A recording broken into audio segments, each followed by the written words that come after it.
Funding for this program was provided by the Annenberg CPB Project.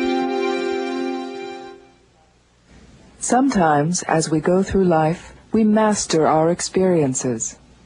Sometimes we don't.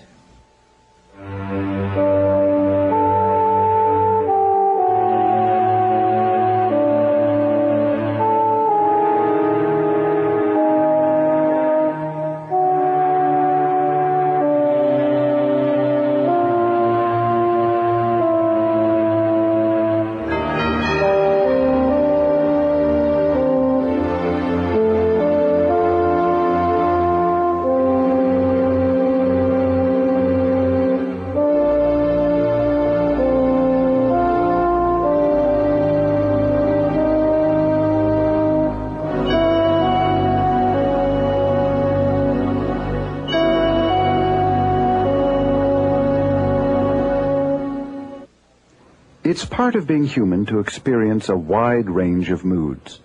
It's normal, for instance, to be happy or sad, elated or moderately depressed. But sometimes our moods may be inappropriate, or they may interfere with our ability to function. The depression was the worst part. It would just continue and continue, and I know at one time, about 3 years ago, I sat in this living room. For 3 months, I couldn't get off of the couch. I couldn't go outside. I didn't want my neighbors to see me. I didn't want anyone to see me. I didn't want to dress up. I was afraid to go everywhere. And then I went through all that, and it was like, that's it. And it was like a eureka, and I felt like I was overcome by this energy force, and I thought, and it was like God, somebody had taken over and was driving.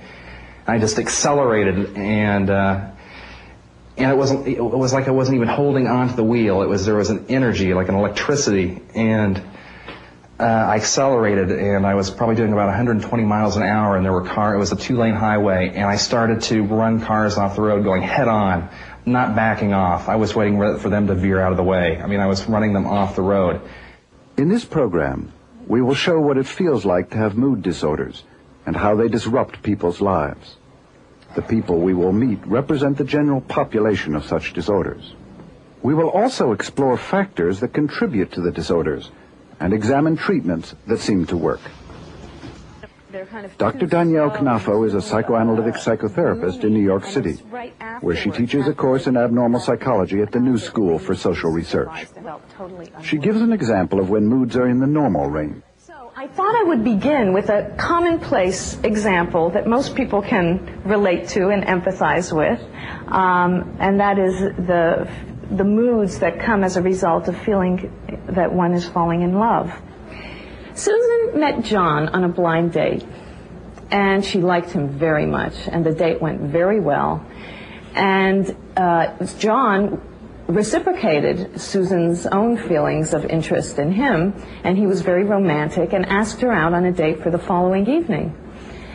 So they left, and Susan was in a very, very good mood and in high spirits, went home, couldn't fall asleep. She was so excited, but it didn't bother her because she was just thinking about her budding romance.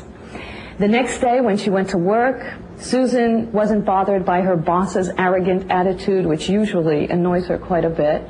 She skipped lunch because she didn't have an appetite, and she just anxiously awaited for this date of theirs, the next date. Now what happened? John called her at work, and he canceled the date. He gave some vague excuse about his family. It wasn't clear. They rescheduled, though, for 3 days later. And Susan, her elated mood dropped suddenly. She became angry, anxious, nervous, and even a little bit depressed. Susan's moods were entirely within the normal range. Even though they vacillated quite a bit, her moods were normal, and we could empathize with them. These are things that everybody feels. We all know what it is to have moods. We all have felt mellow, anxious, dejected, angry, whatever. These are all moods that we know from our daily experiences. So moods are universal experiences.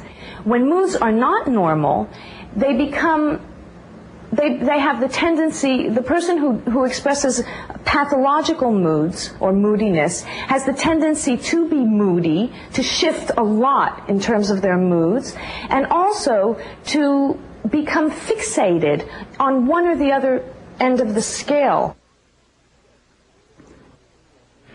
It is estimated that 15 million Americans will experience what's called major depression at some point in their lives. This includes symptoms such as weight loss, insomnia, a negative self-image, and even suicidal thoughts. It's not the mood itself that denotes pathology, but its extent, severity, and duration. When left untreated, depression can often go away by itself, but for many people it persists. Depression may begin as a reaction to specific life experiences, such as the death of a loved one, job loss, divorce, or reacting to growing old. Margarita is 28 and lives in the Bronx, New York. She had her first depressive episode last year when her husband was arrested. She is being treated with antidepressant medication and psychotherapy, and she is improving. Right now I'm living with my parents. This is their home. I'm living here for financial reasons. Along with her parents, Margarita shares this apartment with her 2 children, her grandmother, and sometimes her brother. Let me get that. Here. Oh, thank you. That's mine. No, it doesn't matter here. Since her husband's arrest, Margarita has had plenty of time to think of their life together. We had problems. It's, I don't really know how to describe it. He just, he worked off and on. I think he hung out with his buddies more than he spent more time at home. He got into things that, I don't really think I want to go into it, but things that really upset me.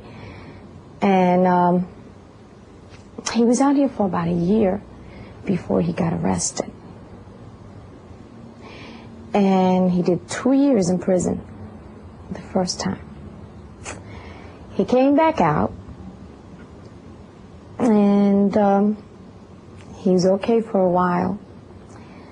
And again, he got into his stuff, and things just started going downhill again.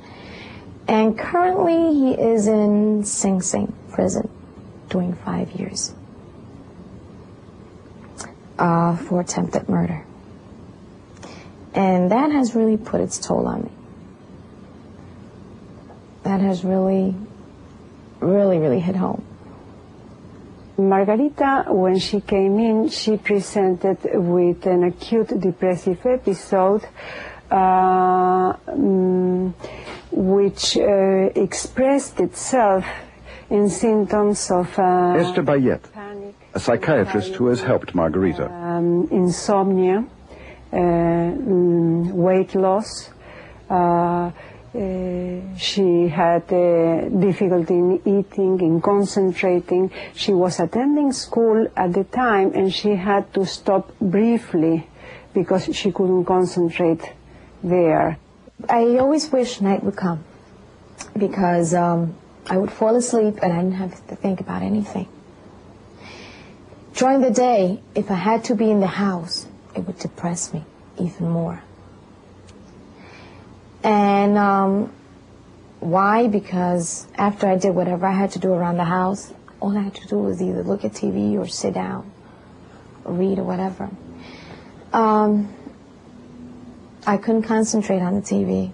I couldn't concentrate on reading. And all I had to do was sit down and think, and that I didn't want to do. And that really bugged me.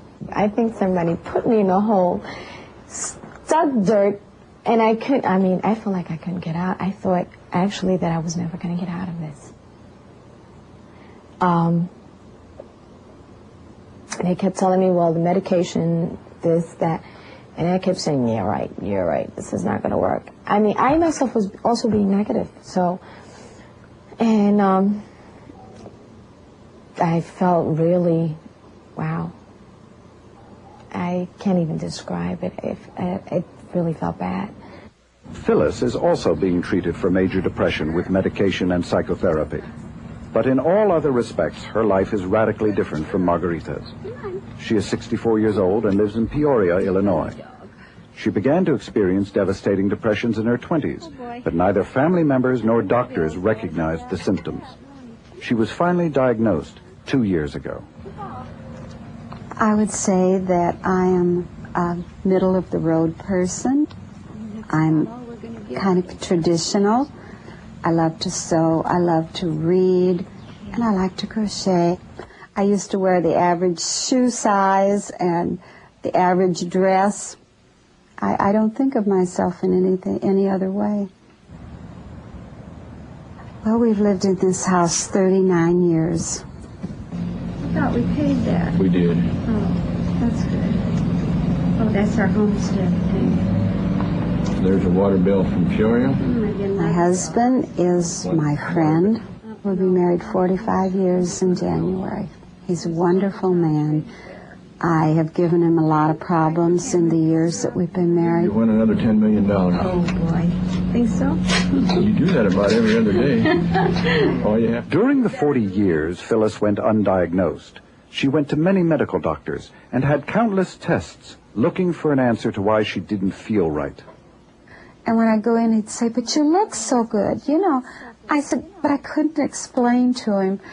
And I always felt guilty because I was taking his time up and there was nothing wrong with me, because I was told that over and over every day, you know, forget yourself, there's nothing wrong with you. And so finally, when it got worse and worse, I still insisted that there must be something that could help me. They put me Many on people with thyroid. major That depression seems initially like think they have only physical problems, so they seek help from a physician. And in fact, they may never get to a mental health practitioner at all. So it is not surprising that people like Phyllis can be confused about what's wrong with them. Depression can come in many forms, from the mildest that may go undetected to the most acute, requiring hospitalization. Dr. Jan Fawcett is a professor and chairman of the Department of Psychiatry at Rush Presbyterian St. Luke's Medical Center in Chicago. The milder forms of depression may be exemplified by a high executive who flies a corporate jet and who feels a lot of physical symptoms occurring over a period of time with a gradual onset, feels a sense of malaise, decreased energy, decreased enjoyment of life, but still goes on able to work and function as far as others are concerned, but as far as he's concerned, is only working at 30 or 40% of his usual capacity. This person may be very unhappy, their life may be very difficult for them, but others may not even notice. And many people are working and functioning in this state. This same person may respond to treatment and feel 1,000 times better once they're adequately treated. But to the outside world, people who don't know them, they may look exactly the same. That's the mildest form of the illness. In acute or severe depression, the psychomotor retardation is even more intensified. The person moves more slowly, speaks more slowly. Here, the person actively withdraws from social contacts. He doesn't want to be involved with other people, just wants to be left alone. During this, in severe depression, also, the person can no longer function as well as they could. They find they have no motivation to work, to be involved in anything. Nothing seems worthwhile. The depression was the worst part. It would just continue and continue. And I know at one time, about 3 years ago, I sat in this living room. For 3 months, I couldn't get off of the couch. I couldn't go outside. I didn't want my neighbors to see me. I didn't want anyone to see me. I didn't want to dress up. I was afraid to go everywhere. And I think it was because I just felt like I was going to be this other person all the time, and that the real person, myself, would be trapped, and I'd never be known again. As bad as Phyllis's depression was, there are more severe forms. In psychotic depression, there is a break with reality.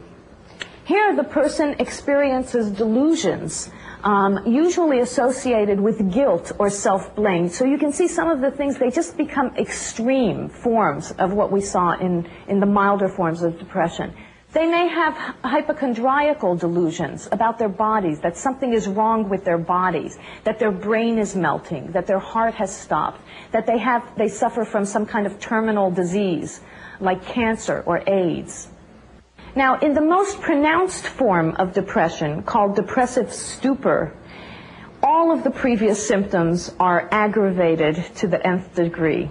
Here, the person really does not respond to the outside world at all, just lies mutely in bed, and even has to be spoon-fed to be kept alive. In general, though, the subjective sense of the depressed person is that they're living life beneath a cloud. You feel lonely, tired. Sometimes you even wish you were not here. One person who experienced a very severe depression told me, he described it as though Hurricane Hugo had gone on inside of his head, and now he was left with the destruction of the hurricane. Another patient described her years of severe depression as living in a black hole, and really the whole time believing that she would never again see the light in that hole. And so that's really how depressives feel. Given the intensity of major depression and the sense of worthlessness and hopelessness that often accompany it, it's not surprising that suicidal impulses may occur. I went out and I sat in my swing on the porch. That was another place that was my safe place. And it was 3 o'clock in the morning. I knew that everyone was in the house because the air was on. I knew that if I sat there, I knew what I'd do next. All I had to do was to open the screen door into the garage, go in there, and because the air conditioning was on, no one would hear, I would start the car, and I would roll the windows up, and I would go to sleep, and I would never have to have that pain again, because I wasn't worthy to live. I wasn't a good wife, a good mother. I wasn't a good sister, a good niece. I wasn't a good daughter. I wasn't good anything. I was terrible. And I didn't want anyone else to have to stay with me. I thought, I can't live if everybody goes away from me. I don't want to. I thought, Lord, you just have to understand, because I can't do it anymore. I can't come back and come back down here again. I don't want to ever again. I got up and I went to the door. My husband opened the back door and he said, something just told me that I should come and get you. I said, let me go, Eddie. I don't want you to be my husband. I don't want to ruin your life anymore. Just let me go. He put his arms around me. We sat there on that porch till morning. He took me to the doctors, and they took me to a psychiatrist that day. They're in tremendous pain, and they're also hopeless that anything will take the pain away. It's like being tortured and seeing no way to get out of the torture, no way to end the pain. And that's when people not only consider suicide, but actually suicide seems like a merciful exit for them, a way to get out of what seems to be just a no-exit situation of pain. It is not only depressed people who suffer with this disorder. Their loved ones are affected as well. Jan, Phyllis's youngest daughter, remembers what it was like to grow up with a depressed mother. I'd really reached the point where I was tired of it all. You want to kill yourself, kill yourself. You want to, run out in the middle of the street, do it. I don't want to hear it anymore. You've got problems, you've never dealt with them. And I knew that there were problems. I guess I had never really thought that there would be, an actual medical problem where, she could take a pill, and straighten it out. I thought that there'd be like counseling and sessions and everything like that. But I hated her.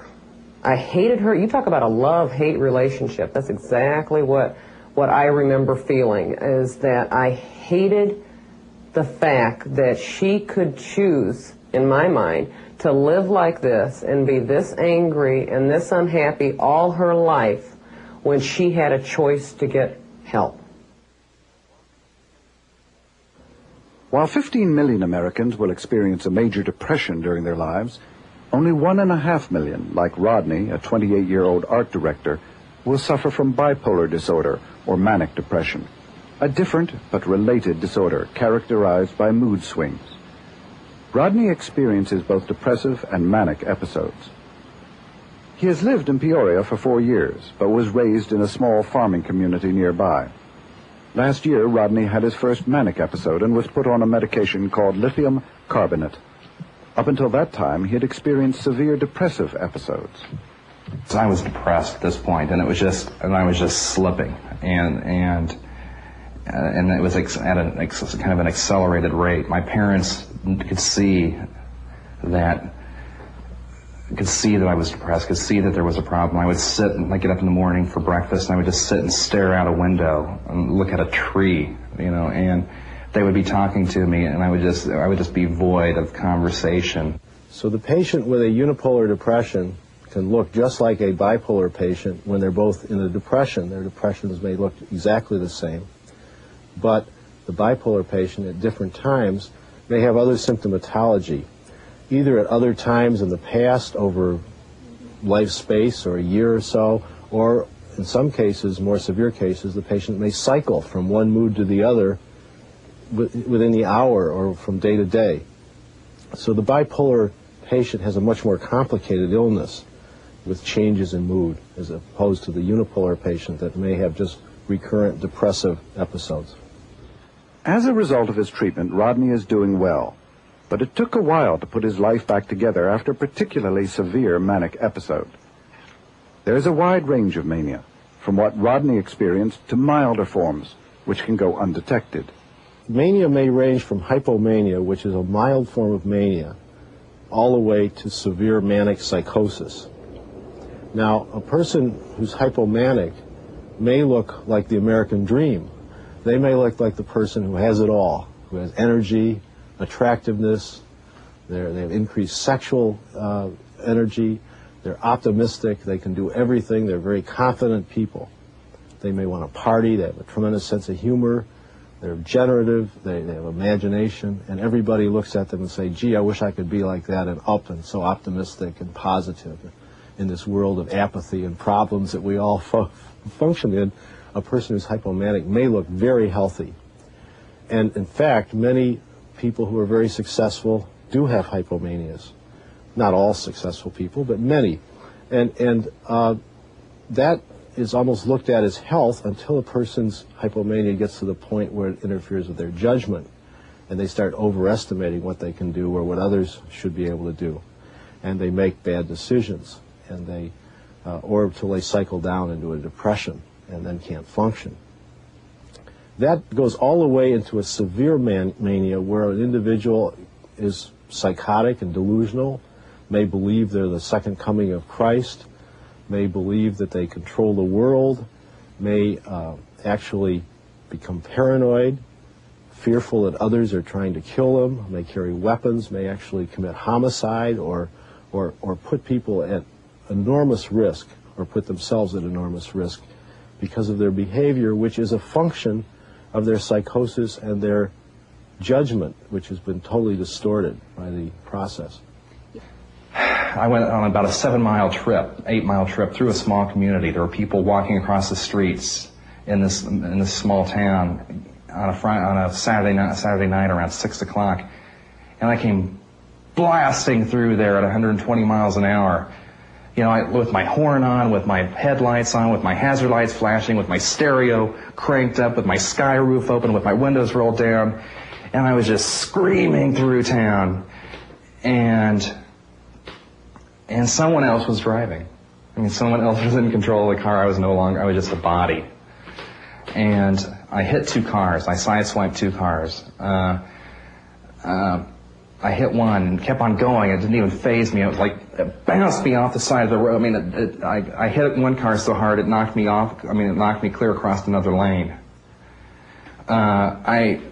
I kept on. It didn't stop. I didn't stop, and I busted a front axle on my car. It caved in the whole left side of my front of my car, shattered the windshield. My head went through the windshield. I broke the seat. The car came to a rest on a bridge, and the music was still on. The power was still on. The lights were still on. The hazard lights were still flashing. I crawled from the wreck. And it was like the phoenix from the flame. I started ripping off all my clothes. I stripped down. As I was as I crawled out of the car, I thought I was Jesus Christ. I thought this is it. This is the dawn of a new age, that I am the second coming. Well, Rodney showed a rather extreme form of the illness. He described on the tape that I saw driving his car at 120 miles an hour on windy roads, driving through a small town at that speed, which obviously could kill other people or seriously kill or hurt himself. There's just no limit to what this illness could have done in his state.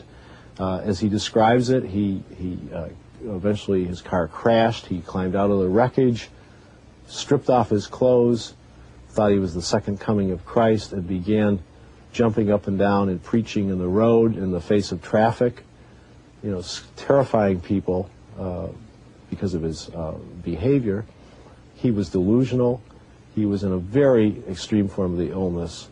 I'm sure he looked like a raving maniac to people who saw him, and yet he was in an extreme form of mania, and when he was describing it, he was back to his normal state, which shows the contrast between how sick a person can be with mania and how well they can be when their illness is under control and treated adequately. Just as there are various types of mood disorders, there are various causal factors. We'll discuss bipolar disorder in a little while. First, we discuss major depression. There are various theories about the factors that contribute to depression. Sigmund Freud, for instance, postulated that depression occurs when someone is in conflict about angry or hostile feelings. Unable to accept and to express the anger, the person turns it inward. So to explain, Dr. Knafo talks about Freud's theory as it applies to major depression. Freud asserted that any relationship of consequence, of necessity, is an ambivalent one, involving both hate feelings and loved feelings. And the depressive person can be thought of as someone who has difficulty with the hostile side of their ambivalent feelings towards the loved one. The relationship is very important to the depressed person, but they have difficulty expressing both sides of their feelings. They feel that if they express the hostile side of their feelings, that they may lose the loved one, the love relationship, and they don't want to do that.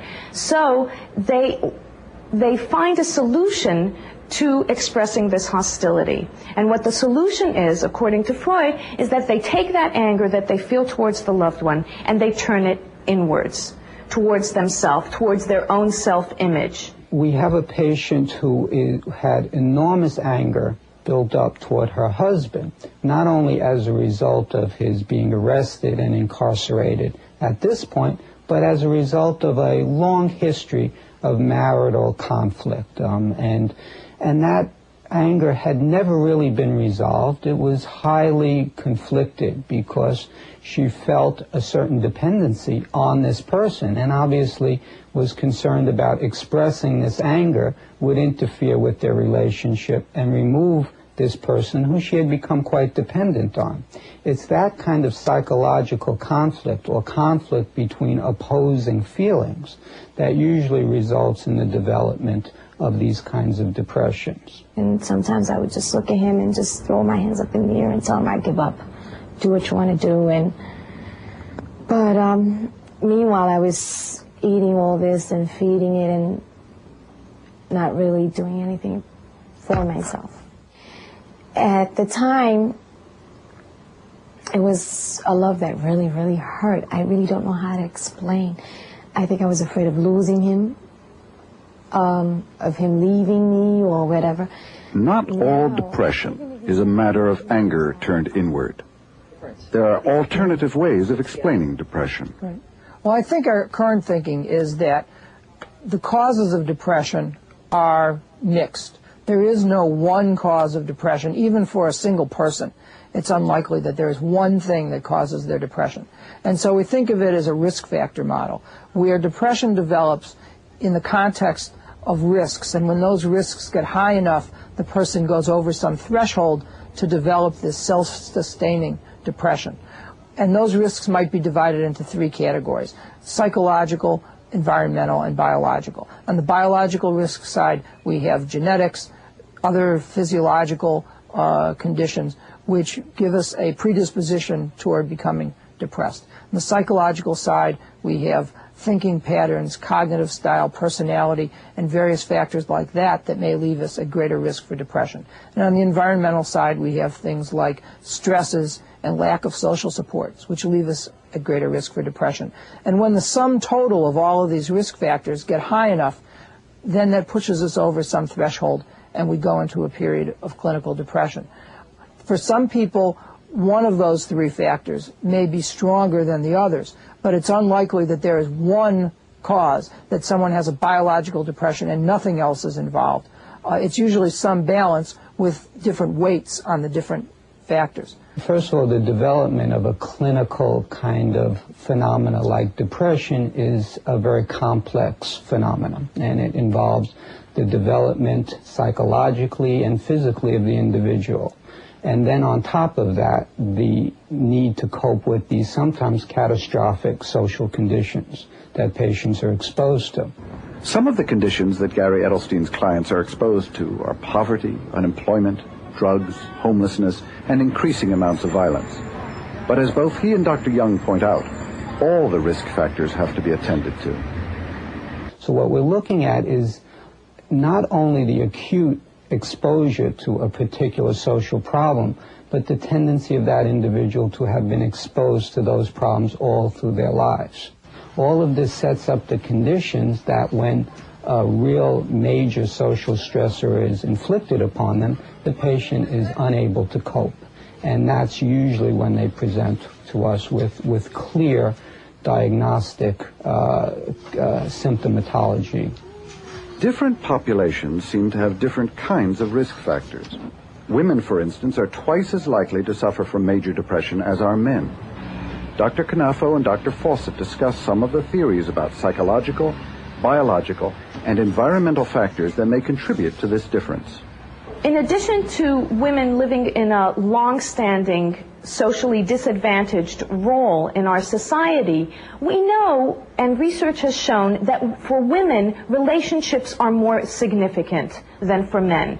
Not just more significant, and I'm not saying that for men relationships are not significant, but that women are more affected by relationships, by the fate of their relationships, and they define themselves very much according to the relationships that they're in. Carol Gilligan, a researcher from Harvard, has demonstrated that femininity is largely defined through relatedness, while masculinity is largely defined through separateness. So, if we take this logic further, any losses or traumas in a relationship will be experienced more seriously by a woman than by a man, more depressing. The woman will tend to be more depressed by a loss in a relationship or a major change in a relationship than a man will be, because she defines herself and her success in life through her relationships. I was a failure, I felt, because I couldn't have my own children. That was the first heartbreak that I had. Then when we got our children, we adopted our children, I felt like I was a failure as a mother because I didn't know how to raise them. I didn't know if I was raising them properly. I was trying to copy what everyone else had done in their life, and it wasn't coming true for me.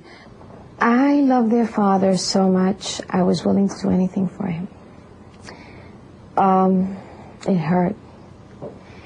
And it's like I see him now once in a while, and it's like I tell him now, I love you, but it's not the same. Now I know when to say no to you. Now I know that I can do for myself.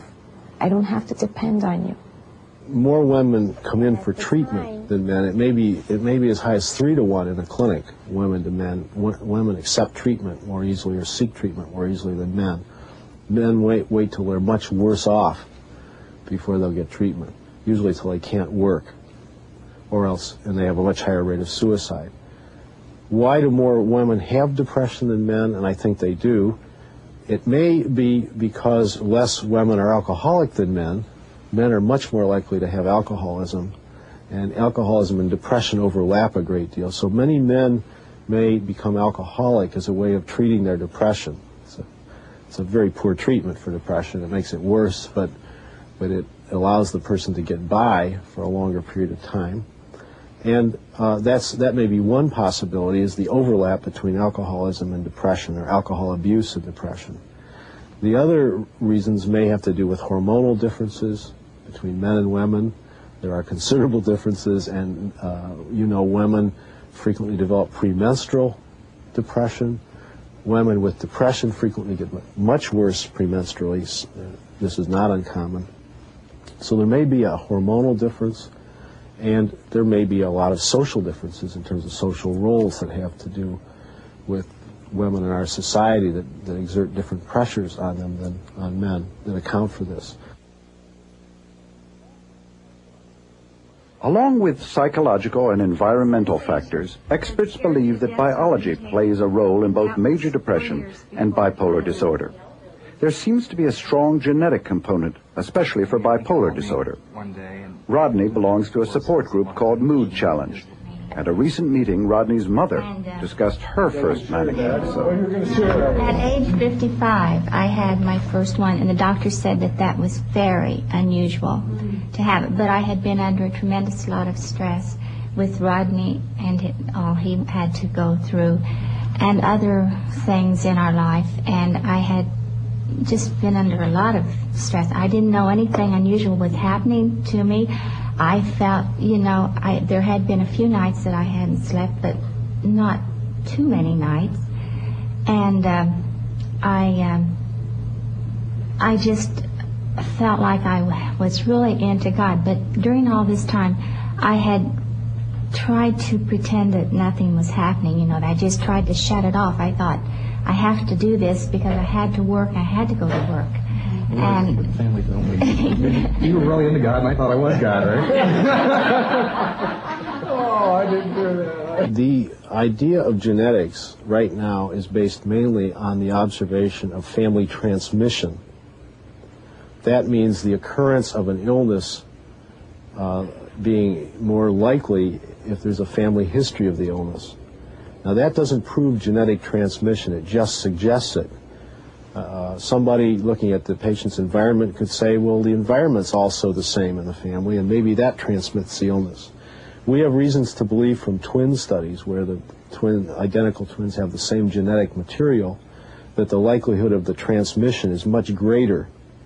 And, of course, there's been efforts to identify the genes which have come up with findings which have not so far held up. So we don't have genetic proof. We don't have ultimate proof, but the evidence is very strong for genetic transmission in both bipolar and unipolar illness, but it's the strongest in bipolar illness. So Rodney probably inherited a predisposition for bipolar disorder from his mother. Most likely a dysfunction in the way the brain works. In this highly schematic drawing, nerve cells in the brain carry information in the form of electrical impulses along the length of the cell.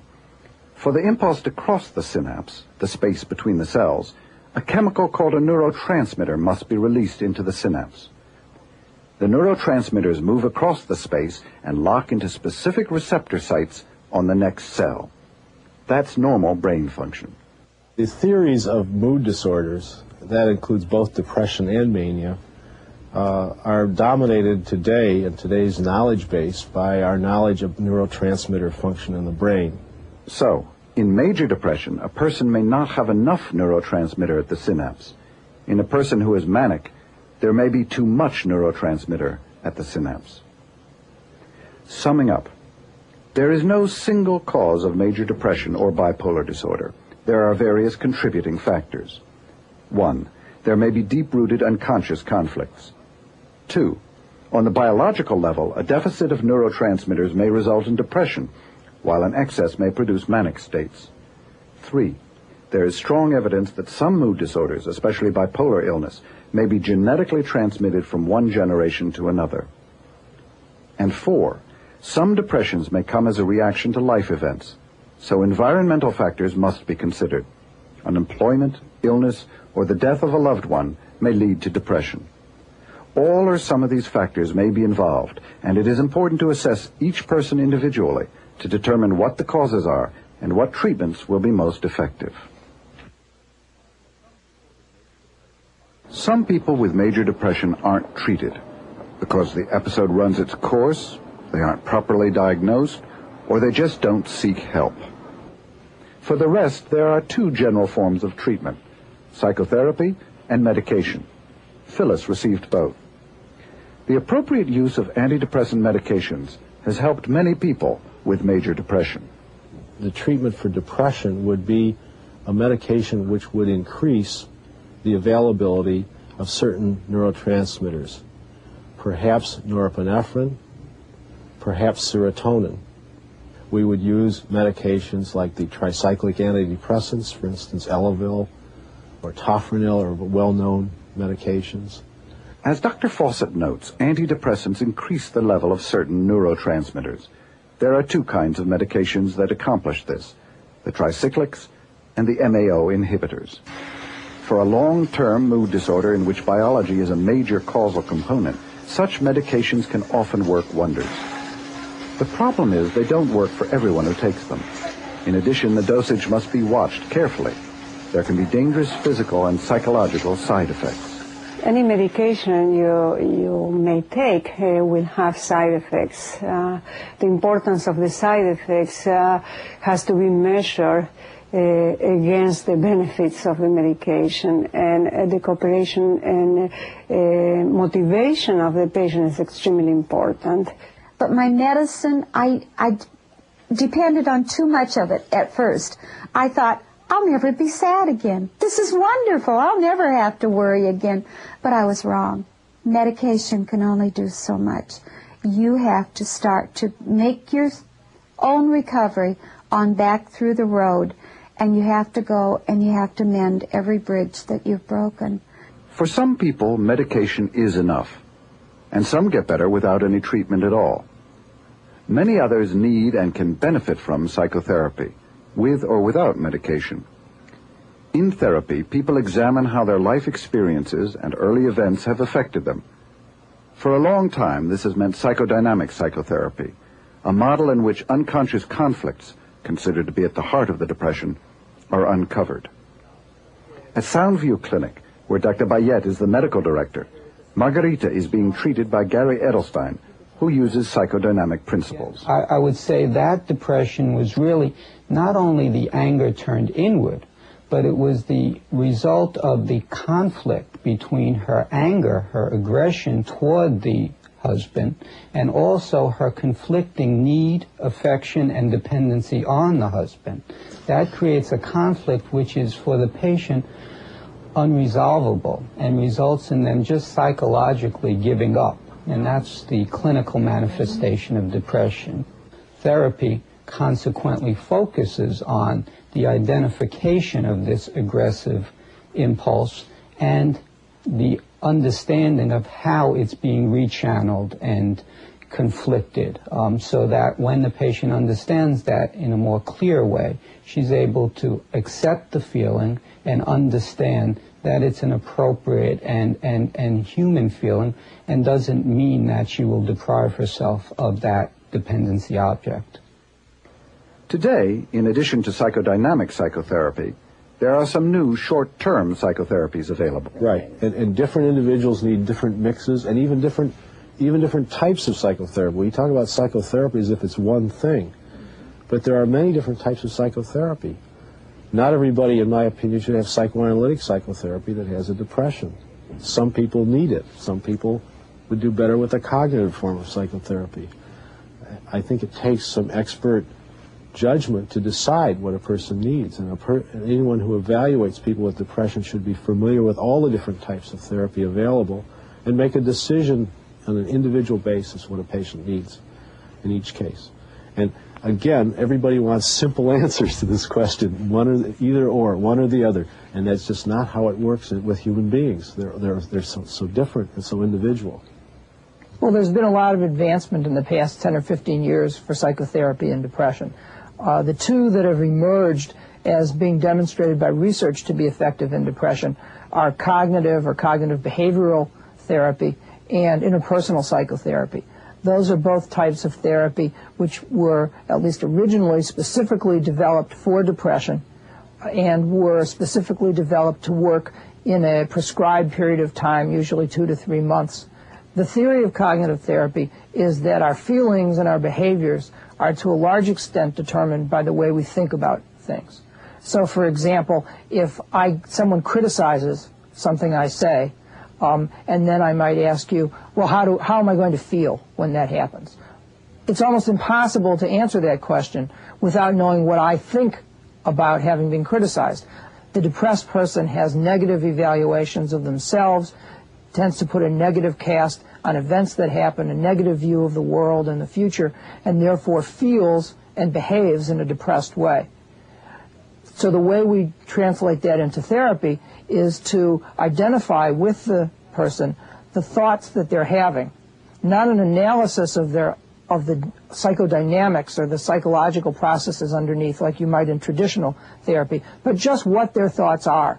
And then with them we evaluate whether there are distortions in those thoughts, whether there are alternative ways of thinking about the situation, alternative beliefs that they might have, and alternative ways of behaving that might yield different results. And with them, we evaluate those thoughts and beliefs, look for changes that can be made, have the people do what are often called behavioral experiments, where they go out and do something in a different manner than they usually do and see what happens as a way of changing their evaluation of what's going on, changing their thoughts, and then if their thoughts change, their feelings will naturally change in response.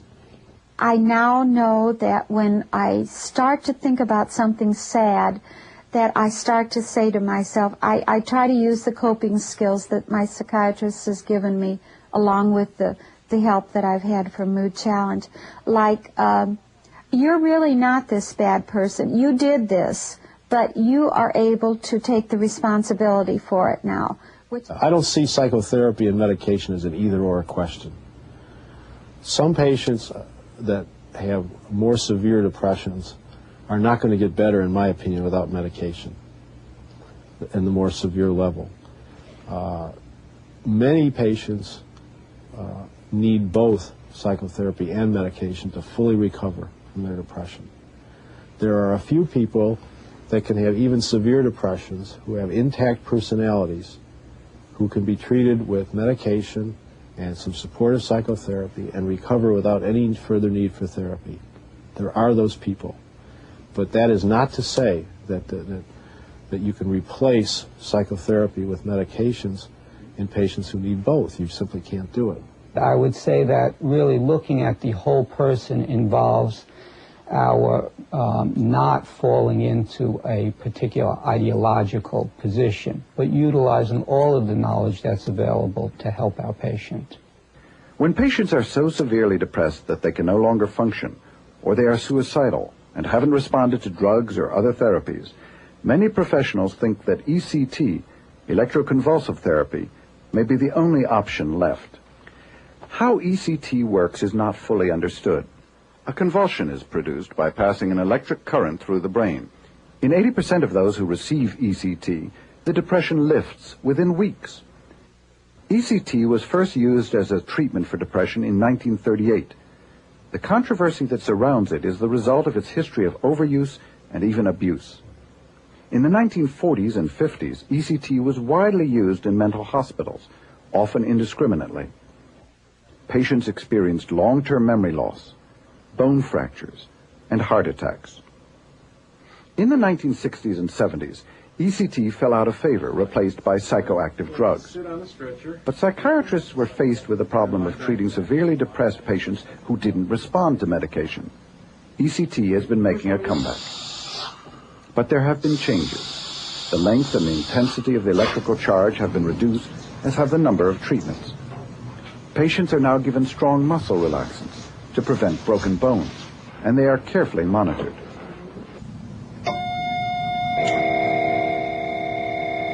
In spite of these changes, there remain critics who think that the possibility of long-term memory loss is a high price to pay for the relief of severe depression. The percentage of people with major depression who require ECT is very small. For the majority, psychotherapy and medication prove effective.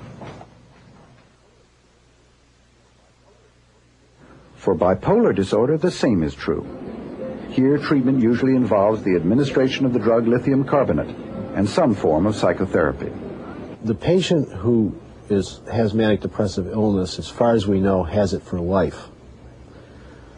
Like diabetes or any other metabolic illness that's genetic, they have it for life, which means they could have an episode anytime during their lifetime if they're unprotected. There is protection to prevent episodes in the vast majority of cases, and the most standard protection is lithium carbonate, although there are other new medications we have for patients who aren't protected by lithium carbonate.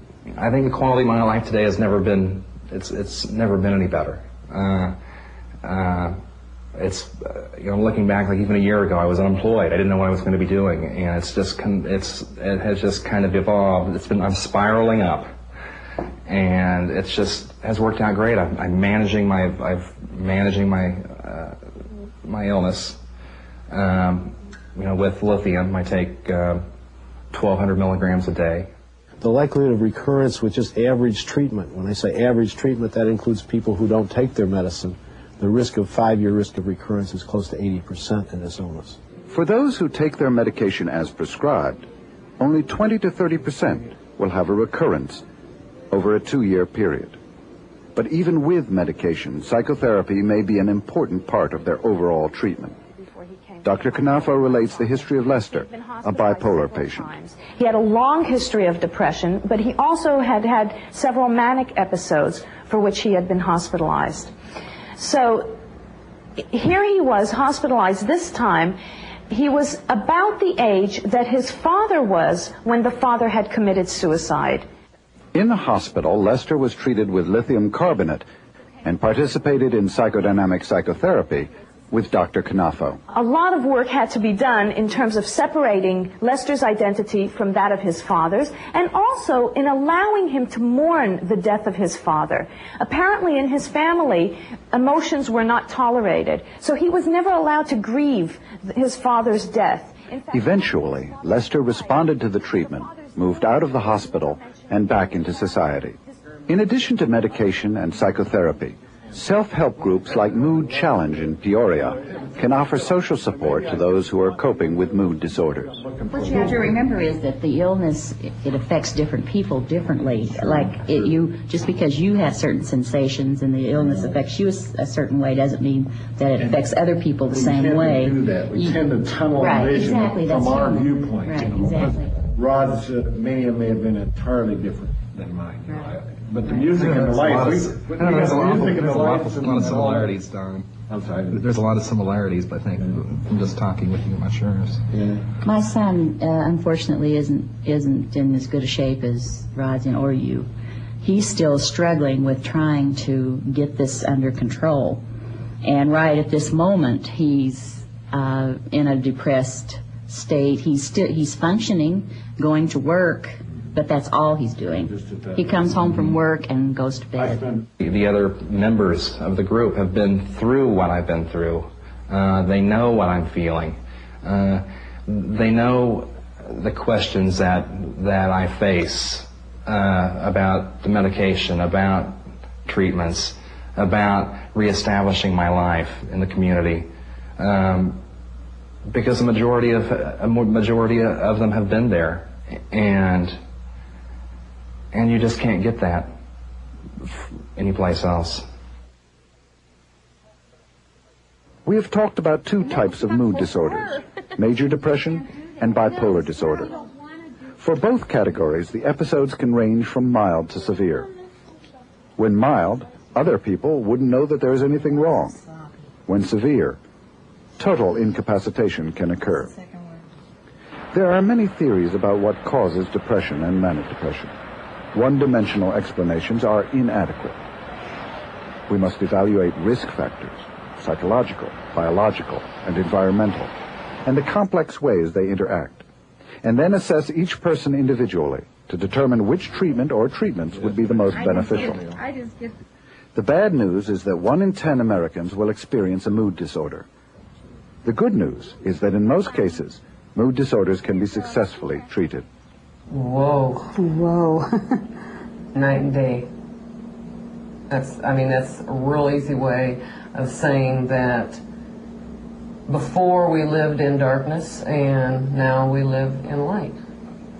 Is a real easy way of saying that. Because it's like, okay, it's like this is, once there's a name, once there's a label, it's like, okay, it's not me, it's not her.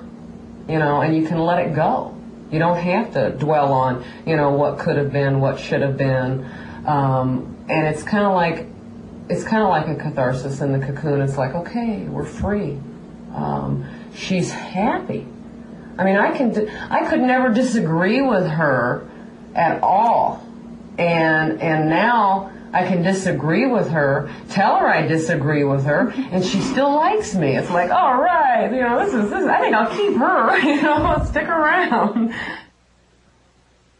Oh, I do a number of things. I guess it just when the mood strikes, and it's not the mood disorder, it's, I like to, just 2 weeks ago, I went scuba diving down my parents' lake, and really did my first open water dive there, and that was a great experience. And then I like to bicycle ride, and I'm involved in competitive volleyball at the Y, and that usually carries over for about 9 months. It's going to be starting up again shortly, and I'm excited about that. I love life. I have such a positive outlook. I can't think of anything I don't like to do. If I haven't done it, I'll try it, Right.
Funding for this program was provided by the Annenberg CPB Project.